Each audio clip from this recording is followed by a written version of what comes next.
Olá, fofuchas e fofuchas! Hoje o vídeo é mais um fascículo do Dragões e Criaturas Fantásticas. Dessa vez é o volume 21, é o Sirush, que é esse bicho aqui, ó. Deixa eu mostrar pra vocês a miniatura que vem. Esta é a miniatura. Esse é o Sirush. E o Sirush seria um dragão da lenda babilônica, né? É bem interessante porque parece que alguns arqueólogos tinham uma teoria de que o Sirush seria a descrição de algum dinossauro que ainda existisse na época dos babilônios. Então aqui a primeira página do Sirush. E aqui ele fala que esse Sirush, ele ficava, era um desenho que tinha na porta de, eram vários, né, Sirushes, na porta de Star, que era o portal principal que levava uma via de procissão que chegava até o templo de Marduk, na Babilônia. Aqui tem a segunda página. Aqui fala que desde que foi descoberto, esse estranho dragão tem dado muito o que falar. Terá sido inspirado num animal real? Diz aqui que a Porta de Star é um magnífico monumento em honra à deusa da fertilidade e da guerra. Foi construído na cidade da Babilônia por volta de 575 a.C. por ordem do rei Nabucodonosor II. Situado na entrada da cidade, ele dava acesso a uma via processional que chegava até o templo de Marduk, que era o deus do sol e protetor da Babilônia. Nas paredes de tijolos esmaltados que rodeiam, né, o portal, encontraram numerosos exemplares de dois animais esculpidos: o Uru, símbolo do deus Hadad, divindade do trovão e da tempestade, e o Sirush, que era um dragão relacionado com Marduk. Aqui a terceira página, nós temos aqui o brontossauro, que poderia ter sido um modelo do Mokele Mbembe e do Sirush. Acima, esse é o Sirush. O que é o Mokele Mbembe? É uma lenda africana que, pela descrição, lembra muito um brontossauro, né? Como é que é o nome um dinossauro, né, da época, que diz assim, ó: no início do século XX, o explorador alemão Hans Schomburg trouxe para a Europa, após uma viagem pela África Central, alguns tijolos vidrados com uma forma muito semelhante à dos que formam a Porta de Star. Semelhante, tá? Também deu a conhecer um persistente rumor que circulava pelas regiões lá da África, né, que visitou acerca de uma misteriosa criatura herbívora chamada Mokele Mbembe, que viveria nas zonas pantanosas da África. Dizia-se que tinha 9 metros de comprimento, era um réptil com um corpo enorme, com um pescoço compridíssimo que terminava numa pequena cabeça, possuía patas fortes e longa cauda. É uma descrição que faz lembrar o Diplodocus, né, ou o brontossauro. E por isso chegou-se a pensar que talvez ainda existissem, né, dinossauros em algumas zonas isoladas da África. Contemplando essa sedutora hipótese, talvez os antigos babilônicos tivessem viajado por essas terras para obterem tijolos e levaram com eles um pequeno Mokele Mbembe, né, um dinossaurinho, a partir do qual eles desenharam um Sirush. Pode ser, porque ele tem um pouquinho de diferença, mas é mais ou menos isso. Então, eles acreditavam que era a descrição de algum dinossauro que ainda existia na época babilônica, né? E nessa página aqui, mostra aqui bem bonito, olha só. Esse aqui é o Jardim Suspensos da Babilônia. Diz aqui que é do esplendoroso passado da Babilônia e dos Jardins Suspensos de Semiramis, uma das maravilhas do mundo, restam apenas as ruínas, né? Era assim, todo bonitão. E aqui embaixo tem a Porta de Star com os Sirushes desenhados, um símbolo da grandeza da Babilônia. Essa é a capa original de Roger Payne para Babylon the Might, um livro da coleção Look and Learn de 1982. Então não sei se vocês conseguem ver, essas paredes azuis estão cheias de pinturas de ciruches, né? Então diz aqui que em 26 de março de 1899, quando procedia a escavações no deserto iraquiano, Robert Johann Koldewey realizou uma das mais importantes descobertas arqueológicas do século, ao trazer à luz do dia a primeira seção da muralha, que mais tarde se revelaria ser a enorme cidade sepultada da Babilônia.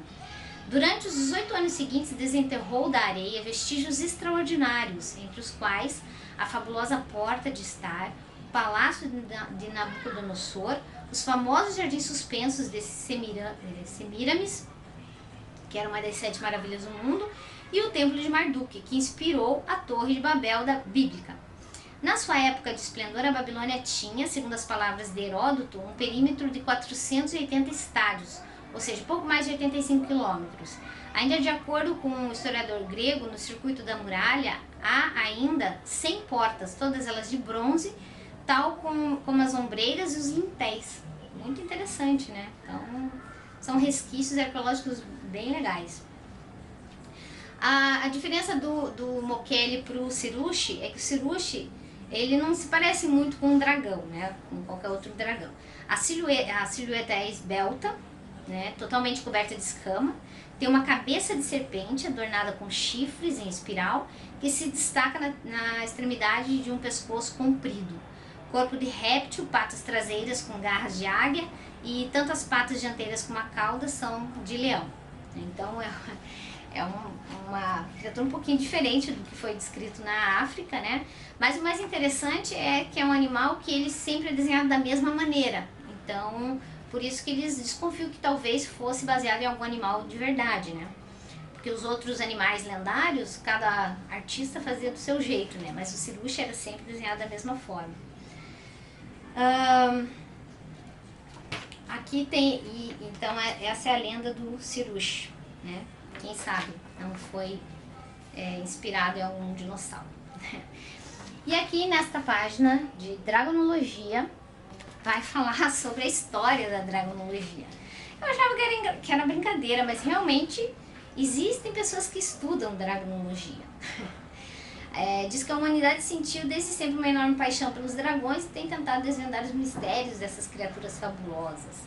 A Dragonologia é a disciplina que se dedica ao estudo dos dragões e já possui vários milênios de história. Diz que desde a pré-história, né, os homens pré-históricos, há 20 mil anos atrás, desenhavam dragões nas paredes, né, que representavam figuras, né, que representavam dragões nas paredes das grutas. Então é uma criatura que sempre exerceu o fascínio, né? Diz aqui que a palavra, formada a partir do latim draco e do grego logos, a dragonologia define-se como uma disciplina que se dedica ao estudo dos dragões em todas as suas formas, a história, a anatomia, etc., né? Embora essa disciplina já exista há muito tempo, o termo só foi utilizado a partir do século XVI, quando um grande especialista austríaco chamado Augusto Draco, 1526 a 1598, se tornou o primeiro a usar a palavra dragonólogo para se designar a si mesmo. Aí é interessante porque aqui, ó, nessa página aqui, vocês podem ver, nós temos aqui uma ilustração que é o trabalho de Konrad Gessner sobre as serpentes, que continua a ser uma obra de referência da dragonologia. Na imagem, 2 páginas sobre dragões marinhos, que está na Biblioteca Nacional de Paris. Que é essa daqui, ó, essa imagem. Olha que interessante, existe um livro sobre dragões. Então, diz que foram muitas as obras que marcaram a época durante a história da dragonologia antiga. Uma boa introdução é a Historia Animalium do suíço Konrad Gessner, de 1516 a 1565, cujo 5º volume trata das serpentes. E a História Serpenta et Draconi, de Ulisses Aldrovandi, 1522 a 1605. Embora seja interessante, o primeiro propõe uma classificação algo limitada dos dragões, né? Distingue simplesmente as serpentes gigantes sem asas, as serpentes aladas e, por último, os verdadeiros dragões. E no segundo livro, né, que é o do Ulisses, a história Serpenta et Dracone, as diferentes espécies de dragões são explicadas com muito mais pormenores, diz aqui. Na antiguidade, primeiro na Babilônia e depois em Atenas e Roma, acreditava-se que algumas feiticeiras conheciam tão bem o comportamento dos dragões que podiam se comunicar com eles e obrigá-los a obedecer. Essa sabedoria ancestral foi se transmitindo ao longo dos séculos, mas manteve-se sempre oculta. E são poucos os especialistas em dragões ou as obras de dragonologia cuja reputação chegou até o público em geral. Na Idade Média, a dragonologia era estudada em segredo nos mosteiros e tornou-se uma disciplina puramente teórica, porque os monges não possuíam recursos nem competências necessários para estudar esses animais no terreno, ou seja, né, não dá para ir atrás dos dragões. Ao mesmo tempo, alguns nobres interessaram-se muito pelos dragões e até escreveram obras sobre o assunto. Não obstante, seu objetivo era sobretudo bélico, e os trabalhos consistiam em geral em estudos de anatomia que comentavam os pontos fracos que permitiam derrotar o dragão. Foi no século XVIII que, aproveitando o auge de todos os saberes, a dragonologia entrou verdadeiramente no campo da ciência. Os dragonólogos desta época empreenderam grandes expedições e foram estudar os dragões no seu ambiente, por vezes arriscando a própria vida. Foi este o preço a pagar para finalmente se redigirem obras rigorosas que escrevem com exatidão a morfologia e os costumes dos dragões. Queria saber que obras são essas. E aqui no Bestiário Fantástico, nós vamos ouvir falar sobre o Samebito. O Samebito é uma lenda japonesa, né, de um ser que era uma mistura de homem e tubarão. Sami significa tubarão em japonês, né? E aí conta a história que uma vez um jovem chamado Totaro, ele estava atravessando uma ponte e deu de cara com um Samebito, né? Na hora ele ficou, né, assustado, ficou com medo, tal, achando que aquela criatura monstruosa fosse devorar ele, mas muito pelo contrário, o Samebito simplesmente veio, começou a conversar com ele, muito educadamente e tal, e pediu uma esmola, né? Disse que estava com fome, que seria de muito bom proveito se ele tivesse água e peixe, né, para o Samebito. E aí, o Totaro, que está a última página, aí o Totaro começou a conversar, né? Ficou super feliz e aí perguntou qual era a história dele, o que ele estava fazendo ali, porque os Samebitos normalmente viviam no fundo do mar, né? Nos arredores dos palácios de vidro dos dragões marinhos, né? Dos reis dragões marinhos. E aí o Samebito contou que por um problema lá, deixa eu ver se ele explica aqui o que foi.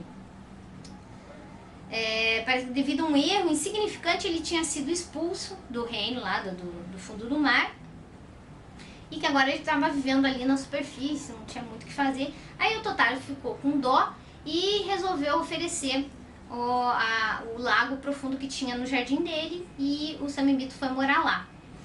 Aí um dia o Totaro queria se apaixonou por uma moça cujo pai queria assim, uma fortuna para dar a mão da moça em casamento.